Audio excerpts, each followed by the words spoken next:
The post-resurrection appearance of Jesus on Lake Tiberias is the gospel text for today. The focus of these verses is on Jesus and the church that he founded. There are three parts to the story which we will hear about in the gospel text of today. The first part deals with the miraculous catch of fish. The second with the recognition of the risen Lord. And the third with the dialogue with Saint Peter. The text begins with Peter telling his companions that he is going fishing. The response of the other six to Peter's statement is to affirm that they will go with him. This indicates a sense of community and oneness, though they may not be able to fully understand the significance of going fishing at this crucial time. They will collaborate with Peter, whom they regard as their leader now. They will pull together. However, despite all their valiant efforts, they are unable to achieve anything. Jesus appears unobtrusively when it is light and asks a question about the catch. They reply that they have caught nothing. They obey the command of Jesus to cast the net on the starboard or on the right side, and they are successful. The quantity of fish is so great that they struggle to haul in the net. The second part of the story narrates the recognition of the risen Lord. The enormity of the catch is detailed in the number of fish caught, namely 153. A variety of interpretations have been offered to explain this number. Saint Augustine proposed a mathematical way of reading this number, which is regarded as plausible even today.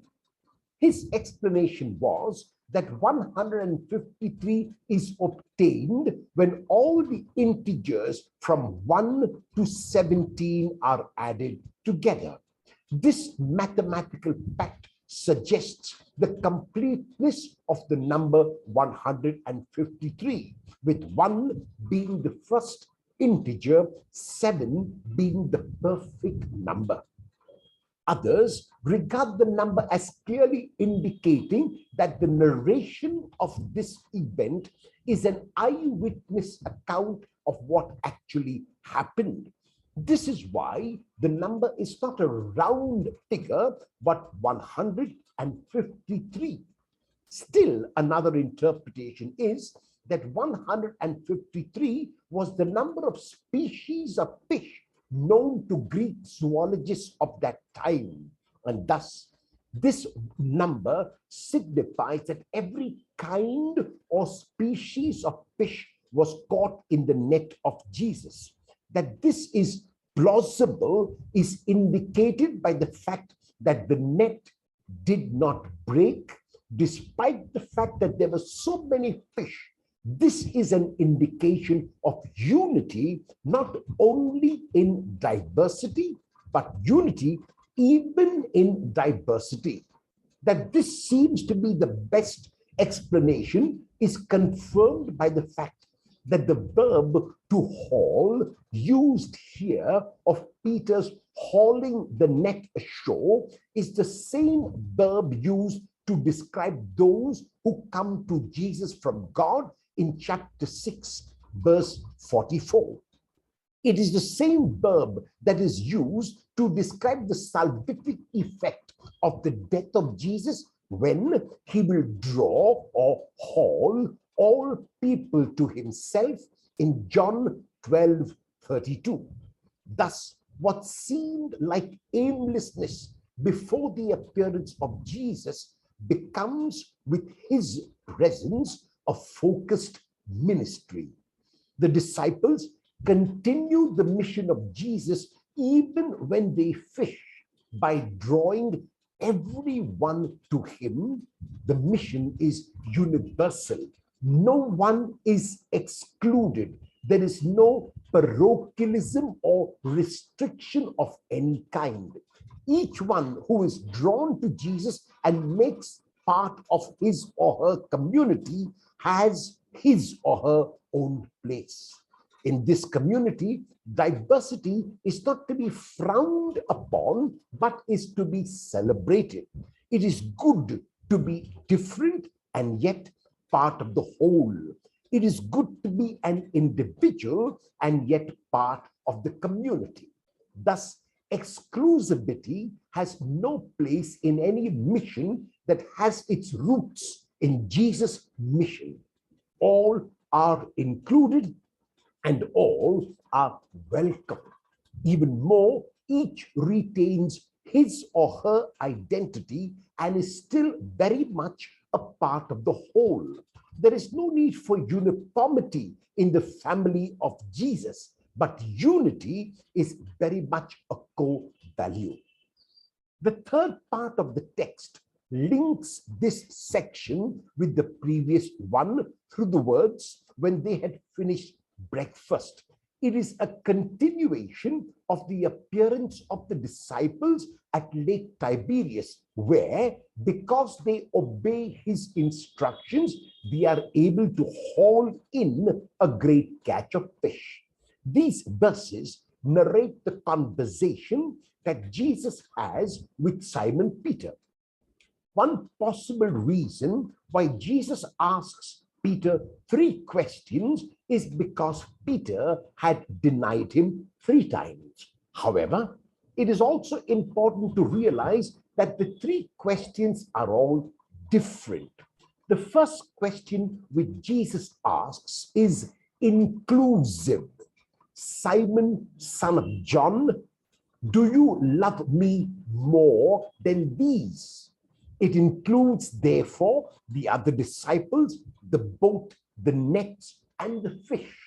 Jesus is asking Peter whether Peter loves him more than he loves the other disciples, or whether he loves him more than he loves his own livelihood.